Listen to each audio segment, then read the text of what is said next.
Bapak Ibu Saudara yang sementara menyembah Tuhan, saat ini saya ingin bicara tentang pentingnya menyembah. Sekali lagi saya ingin bicara tentang pentingnya menyembah. Kenapa penyembahan itu penting? Karena kita akan menjadi seperti yang kita sembah. Mari kita lihat Mazmur 115 ayat 4 sampai ayat yang ke-8. Mazmur 115 ayat 4 sampai ayat 8. Di sini sekali lagi kita akan belajar pentingnya menyembah. Kenapa penyembahan itu penting? Sekali lagi, karena kita akan menjadi seperti yang kita sembah.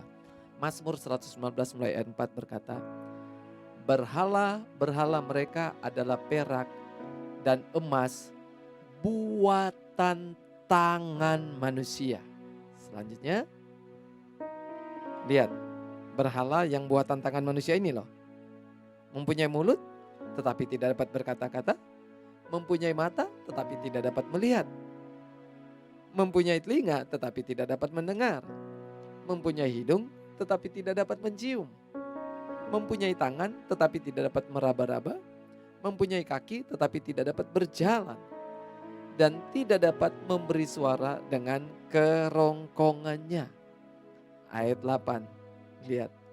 Seperti itulah jadinya orang-orang yang membuatnya dan semua orang yang percaya kepadanya.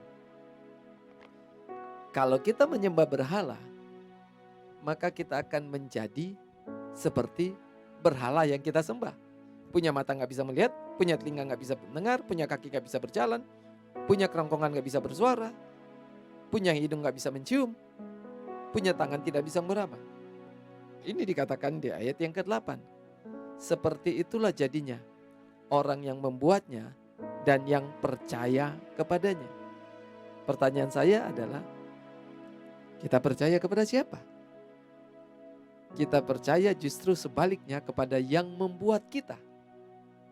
Banyak orang percaya kepada apa yang dibuatnya sendiri. Tapi kita harus percaya kepada siapa yang membuat kita.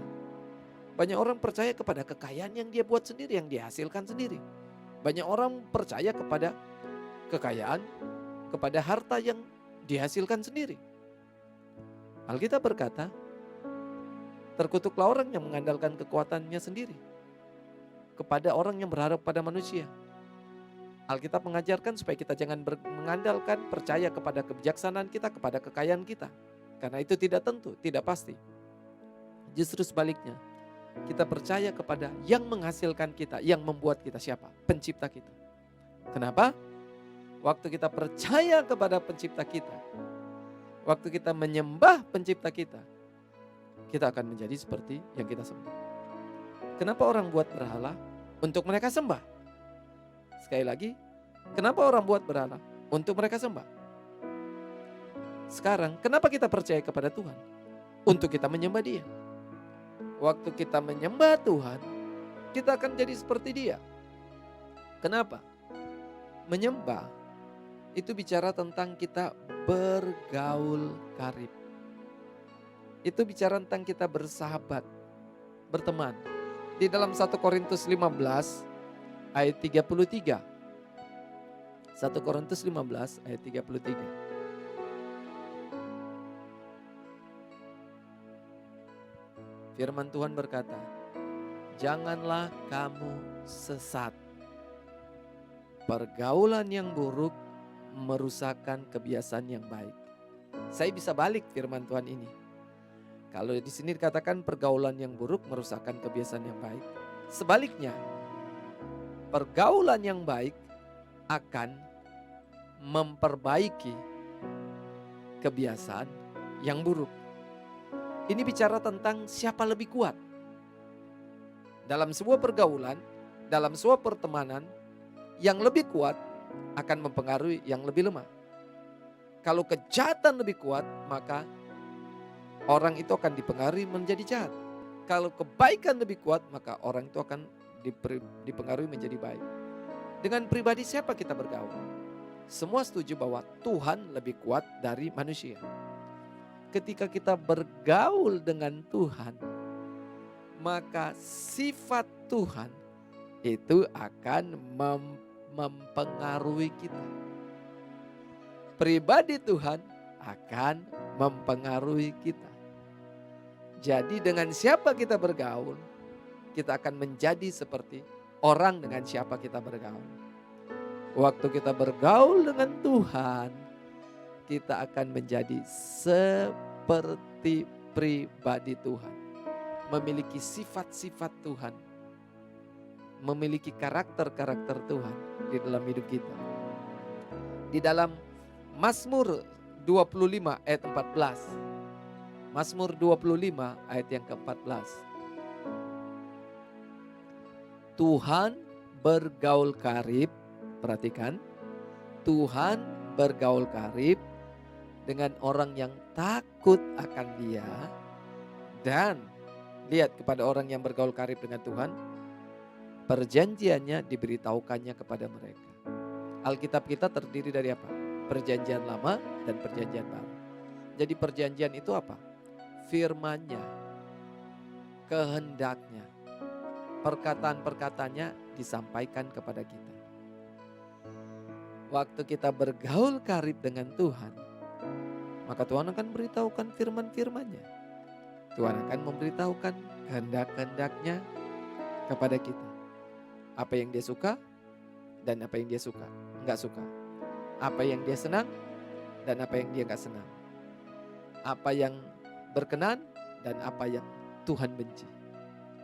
Tahukah Bapak Ibu Saudara, salah satu cara kita bergaul dengan Tuhan, waktu kita datang dalam hadirat Tuhan. Waktu kita masuk dalam tempat kediaman Tuhan. Bertemu pribadi. Bertemu muka dengan muka. Bercakap-cakap dengan Tuhan. Menunggu-nunggu Tuhan. Menantikan Tuhan berbicara. Merasakan detak jantungnya Tuhan. Bisa menangkap isi hati Tuhan. Kita berbicara kepada Tuhan. Doa itu adalah komunikasi. Kita berbicara pada Tuhan dan Tuhan berbicara kepada kita. Jadi waktu kita masuk menyembah Tuhan, kita bukan hanya menaikkan nyanyian pujian penyembahan kepada Tuhan, tapi juga kita menanti-nantikan Tuhan untuk Dia berbicara kepada kita. Ketika kita datang dalam penyembahan, Tuhan hadir. Alkitab berkata bahwa Tuhan hadir dalam persekutuan orang percaya. 2-3 orang berkumpul demi namaku, aku hadir. Jadi waktu kita datang dalam penyembahan kepada Tuhan, Tuhan hadir. Nah kalau Tuhan hadir untuk apa? Untuk bersekutu dengan kita. Untuk bergaul dengan kita. Untuk bersahabat karib dengan kita. Sehingga kemudian kita merasakan pribadi Tuhan. Kita merasakan hadiratnya. Dia mentransferkan kehidupannya kepada kita. Sehingga dengan sendirinya kita akan mulai diubahkan di dalam hadirat Tuhan. Tahukah Bapak Ibu Saudara? Hadirat Tuhan itu kudus. Sehingga waktu orang bisa masuk dalam hadirat Tuhan yang kudus, dia akan semakin dikuduskan. Karena hadirat Tuhan itu adalah kudus. Hadirat Tuhan itu adalah suci. Hadirat Tuhan itu mengandung kebenaran. Sekali lagi, hadirat Tuhan itu mengandung kebenaran. Kenapa? Karena hadirat Tuhan itu adalah pribadi Allah sendiri. Sekali lagi, hadirat Tuhan itu adalah atmosfer dari pribadi Tuhan sendiri. Hadirat Tuhan itu adalah pengaruh dari pribadi Tuhan sendiri. Hadirat Tuhan itu adalah radiasi dari pribadi Tuhan sendiri. Alkitab berkata, Yesus pada mulanya adalah firman. Jadi, hadirat Tuhan itu sama dengan firman itu sendiri. Kita akan merasakan radiasi firman Tuhan. Kita akan merasakan radiasi kebenaran. Sehingga ketika orang datang menyembah Tuhan, bertemu dengan Tuhan, rasakan hadirat Tuhan. Maka radiasi kebenaran Tuhan yang kuat itu akan berbicara kepada kita. Dan akan membersihkan kita. Alkitab berkata, kita akan dimandikan oleh air, yaitu firman. Jadi kita akan dibersihkan oleh air, yaitu firman. Itu kata Rasul Paulus. Jadi waktu kita masuk ke hadirat Tuhan, maka firman Tuhan, kebenaran itu akan memandikan kita, bersihkan kita. Dalam hadirat Tuhan, hati kita diaktifkan, roh kita diaktifkan, kepekaan roh kita diaktifkan. Kita bisa mendengar suara Tuhan dengan jelas. Roh Kudus akan mengingatkan kebenaran-kebenaran Tuhan yang pernah kita baca, yang pernah kita dengar. Bahkan Roh Kudus sendiri akan berbicara ke dalam hati kita, memberitakan firman Tuhan, firman Tuhan. Sehingga tidak jarang, tidak sedikit orang yang bertobat di dalam hadirat Tuhan, yang dipulihkan dalam hadirat Tuhan. Kenapa? Karena perjumpaan dengan Tuhan selalu membawa perubahan hidup. Kenapa Yakub bisa berubah dari penipu menjadi Israel, pangeran Allah? Karena dalam satu malam dia mengalami perjumpaan dengan malaikat Tuhan yang adalah Tuhan itu sendiri. Dan Tuhan berkata, mulai sekarang kau tidak disebutkan lagi Yakub, tapi Israel. Dari seorang penipu menjadi pribadi Allah, pangeran Allah. Kenapa Abraham menjadi Abraham? Dari sekedar bapak banyak orang menjadi bapak orang percaya. Karena Abraham mengalami perjumpaan dengan Tuhan. Kenapa Musa yang pengecut dan penakut bisa menjadi pemimpin yang berani untuk menghadapi Firaun dan melepaskan orang Israel? Karena dia mengalami perjumpaan dengan Tuhan lewat semak yang terbakar. Kenapa Gideon yang penakut, pengecut, yang penuh dengan keluh kesah, yang lebih banyak menggerutu, kemudian bisa tampil dengan berani memimpin orang-orang untuk membebaskan orang Israel dari perbudakan orang Midian? Karena Gideon mengalami perjumpaan dengan Tuhan. Yang paling spektakuler di perjanjian baru. Kenapa seorang penganiaya jemaat Tuhan, seorang penganiaya orang-orang Kristen, pemimpin penganiaya yang paling terkenal pada gereja mula-mula, bisa diubahkan hidupnya dan rela mati demi apa yang diyakini oleh orang-orang yang dianiaya itu, yaitu Saulus bisa diubah jadi Paulus karena dia mengalami perjumpaan dengan Tuhan dalam perjalanan ke Damsyik. Bapak Ibu Saudara, tahukah Bapak Ibu Saudara, waktu kita menyembah Tuhan, kita alami perjumpaan dengan Tuhan, sehingga hidup kita pasti diubahkan oleh Tuhan. Mari masuk menyembah Dia lebih dalam lagi.